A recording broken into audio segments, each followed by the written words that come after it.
so proud of you, my dears. You are sticking with Grammar Granny through thick and thin. I know there was a lot to take in during our last visit, but you did it and came back for more. Good for you. For this visit, we're going to dive deeper into subordinate or dependent clauses. You probably thought you went deep enough already to drown last time. But we need to know about the different ways to form complex sentences because our kiddos learn them, as they learn lots of forms, in a certain order. We need to know which ones are typically learned earlier and which ones are acquired later, so we can sequence them properly as we work with school-age kiddies to expand their literate language. We'll learn about the different types of subordinate clauses according to the roles they play in sentences. And we'll talk about in what order kiddos learn them. And Grammar Granny will teach you a trick for assessing complex sentences in kids' speech. Now, doesn't that sound like fun? Okay, there are basically 4 roles that subordinate clauses can play in sentences. They can play the role of nouns, adjectives, adverbs, or comparisons. When we say they play the role of nouns or adjectives, what we mean is that they fill a slot in the sentence that would normally be filled by a noun phrase, adjective phrase, adverbial phrase, or so on. So let's start with nouns, or as they're sometimes called, nominal clauses. Can you remember some of the slots that nouns fill in sentences? If you said subject, direct object, indirect object, predicate nominative, or complement, and object of prepositional phrase, have a cookie. Great job! It turns out that not only can single nouns, pronouns, and noun phrases fill these slots, but subordinate clauses can too. Isn't that clever of them? Here's a few examples of sentences with slots filled by simple noun phrases and subordinate clauses acting as nouns, or, as noun clauses are sometimes called, nominative clauses. So the first sentence component is the subject. An example simple noun phrase subject is awards celebrate achievement. And a subordinate clause example would be what awards celebrate is achievement. How about direct objects? For a simple noun phrase example, we could say, I don't deserve this award. For a subordinate nominative clause example, we could say, I hope that you win this award. Let's try an indirect object. A simple noun phrase indirect object sentence would be, give the award to him. And one with a subordinate nominative clause would say, give the award to whoever deserves it most. The predicate nominative is another noun phrase role. An example of a predicate nominative with a simple noun phrase would be, this award is a great honor. And one with a nominative clause, predicate nominative, would be, this award is what she deserves. Finally, noun phrases can be the object of a prepositional phrase, and an example with a simple noun phrase would be, belief in yourself leads the way to honors and awards. An example of a noun clause prepositional phrase object would be, belief in what you are doing leads the way to honors and awards. So you can see that nominative clauses can do most of the things that simpler noun phrases can do in sentences. There are quite a few different forms that nominative clauses can take. Here are some of them.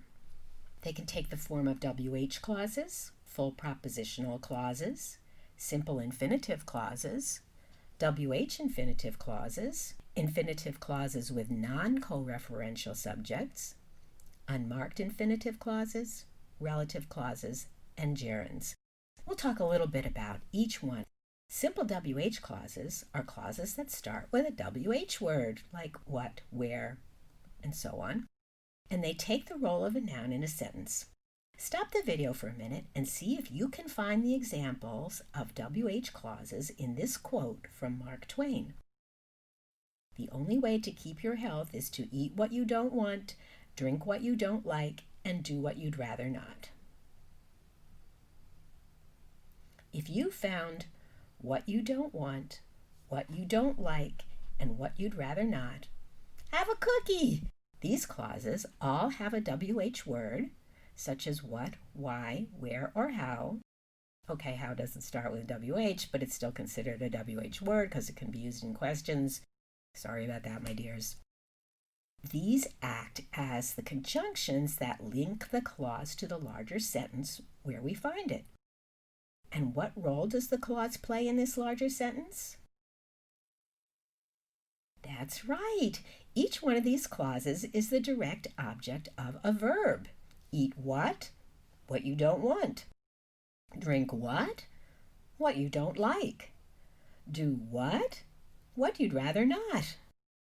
We know each of these is a clause because each is embedded inside a larger sentence, sometimes called the matrix sentence. And each clause has what as its conjunction. Each has its own main verb. In our case is want, like, and rather. Stop the video for a bit and see if you can think of 3 sentences with WH noun clauses. If you came up with some like, experience is what you get when you didn't get what you wanted. Or the evening news is where they say good evening, then tell you why it is not one. Or did you see how big my grandson is now? Then good for you! You're on the right track. Here's another type of noun clause, full propositional clause. This one acts like a noun in a larger or matrix sentence. It's called a full propositional clause because the clause itself expresses a whole idea. And it usually comes with a cognitive or mental verb. That means one that talks about thinking or mental activity. Here's some examples of cognitive or mental verbs. Believe, decide, guess, hope, imagine, know, realize, remember, think, understand, wish, wonder. Often that is used as a conjunction in these clauses, but not always. They can appear without any conjunction at all. Sentences with full propositional clauses let us say what is on our own or other people's minds. For example, I think he likes me. Remember that you are unique, just like everybody else. She believes half the people in the world are below average. Stop the video for a minute and see if you can find the full propositional clauses in these sentences. I'd like to help you out, but I don't know which way you came in. I imagine that horse sense keeps horses from betting on people. Scientists realize birthdays are good for you because people who have the most live the longest. If you said, I'd like to help you out, but I don't know which way you came in, I imagine that horse sense keeps horses from betting on people. And scientists realize birthdays are good for you because people who have the most live the longest. Then have a cookie.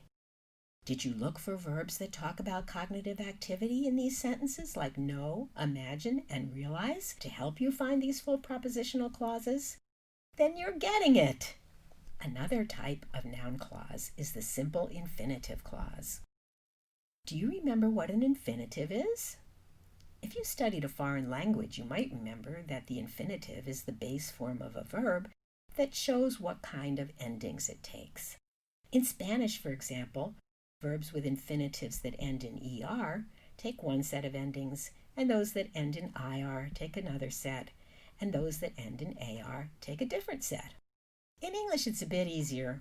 All infinitives in English are formed the same way by putting to in front of the basic form of the verb. What's tricky is that although the infinitive form is just one word in many languages, in English it takes 2 words, to plus the verb, to form the infinitive.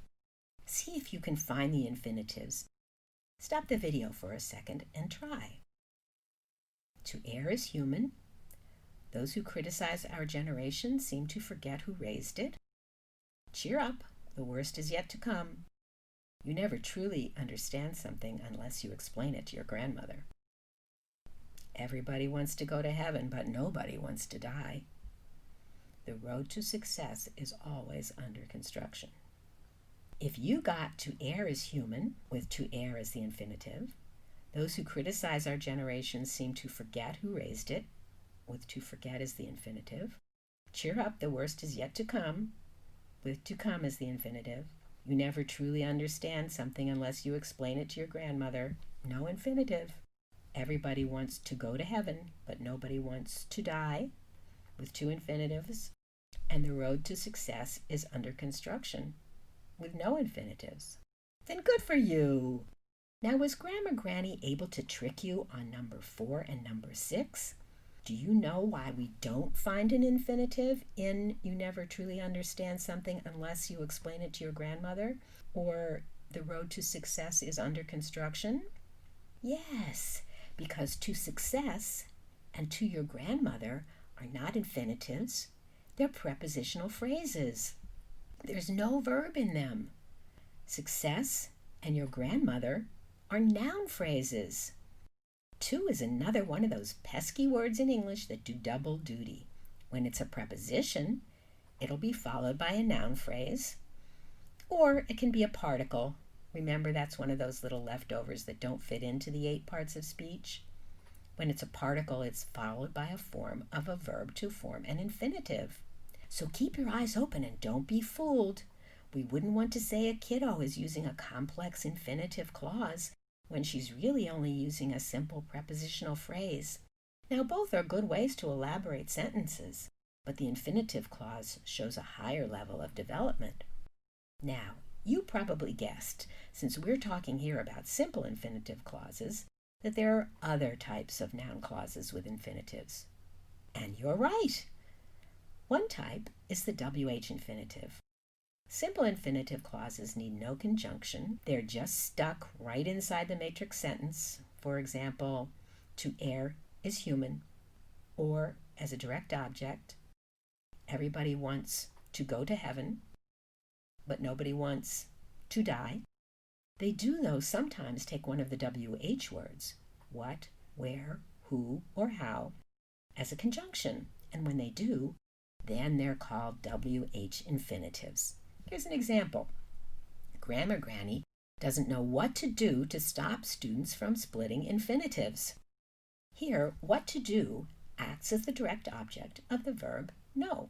See if you can find the WH infinitive clauses in these sentences. I don't know what to wear. He hasn't chosen yet where to go for vacation. Have you decided who to vote for in this election? I don't know how to fix this.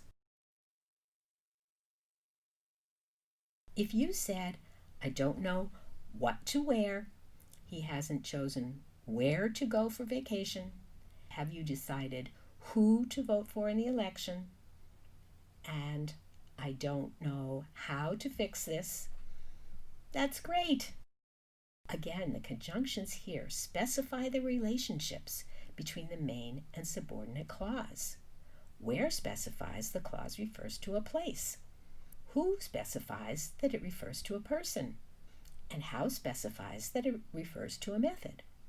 So, because these WH infinitives pack a bit more information into the sentence than the simple infinitive does, they tend to be acquired a bit later in development. So when we observe kiddos using these kinds of clauses, we want to note that they represent the next step in language growth, moving toward even more complexity within sentences. Infinitive clauses with non-co-referential subjects are next. Does this one sound scary? Not to worry, my dears. Grammar Granny's got you. Here's all it means. These clauses have a subject that's different, or non-co-referential, as the fancy pants say, from the subject of the main clause. Let's think about the simple infinitives for a minute. Everybody wants to go to heaven. I don't know what to wear. Now, remember we said clauses, like sentences, have both a subject and a verb or predicate. Let's find these parts in the simple infinitive sentences. Take the first one. Can you find the main sentence's subject and predicate and the subject and predicate of the subordinate clause? Stop the video for a minute and see if you can. The main subject and predicate are pretty easy. The main subject is everybody. The main predicate is wants to go to heaven. But finding the subject of the subordinate clause, to go to heaven, is harder. The predicate of the subordinate clause is pretty clear. It's to go, the infinitive verb, and to heaven, the prepositional phrase. But what's the subject of this embedded clause? Who goes to heaven? Everybody! The same everybody that wants to go to heaven. The subordinate clause shares the same subject as the main clause, so it would be redundant to say everybody wants everybody to go to heaven. So we don't. It's understood, just like the you is understood in listen to me. Here's the way to say this. There's always another way to say anything, my dears. The subject of the main and subordinate clauses in this sentence are co-referential. They refer to the same thing. In this case, the pronoun everybody. Now, try to find the subject of the subordinate clause in the other sentence. I don't know what to wear. Did you get that the main subject is I? The main predicate is don't know what to wear. The subordinate subject, let's leave that blank for now, and the subordinate predicate is what to wear. And did you figure out that the subordinate subject, that is, who's wearing something, is I, the same I as the main subject. The two main and infinitive clauses are co-referential. So, what would a non-co-referential subject look like? Well, the agent of the action in the main clause would have to be different from the agent of action in the subordinate clause, like this. Everybody wants Kobe Bryant to go to heaven, although no one wanted him to die. In the first part of this sentence, everybody wants Kobe Bryant to go to heaven. The subordinate clause is Kobe Bryant to go to heaven. Now, unlike everybody wants to go to heaven, the people wanting and the person going are not the same here. In everybody wants to go to heaven, everybody is the subject or doer of the action of both the main clause, everybody wants, and the subordinate clause, to go to heaven. In our newer sentence, the subject of the main clause is still everybody, but the subject of the subordinate clause is Kobe Bryant. Kobe does the action of the subordinate clause's infinitive verb to go. Someone different than the ones doing the action of the main verb, wants.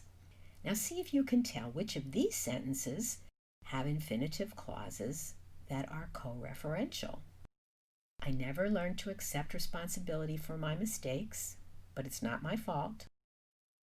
I convinced him to accept responsibility for his mistakes, and they're not my fault. If you said sentence number 1 is co-referential, have a cookie.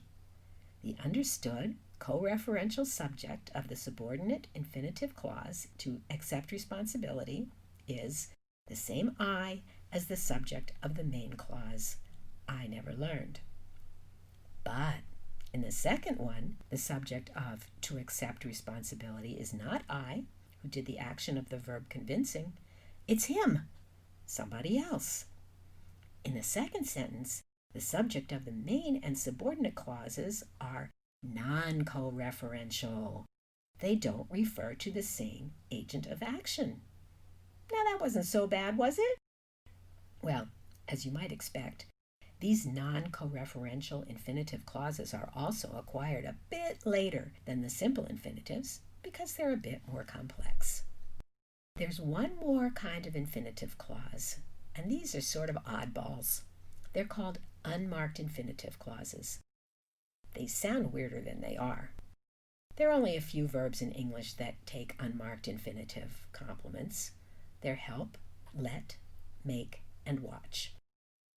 The idea is that these 4 verbs, in the olden days, even before Grammar Granny's time, took infinitive complements with 2, just like all the other verbs. But for some reason, over time, the 2 just got dropped with these particular verbs. So instead of saying, help me to get up, we say, help me get up. Instead of saying, let him to go, we say, let him go. Instead of saying, make it to fly, we say, make it fly.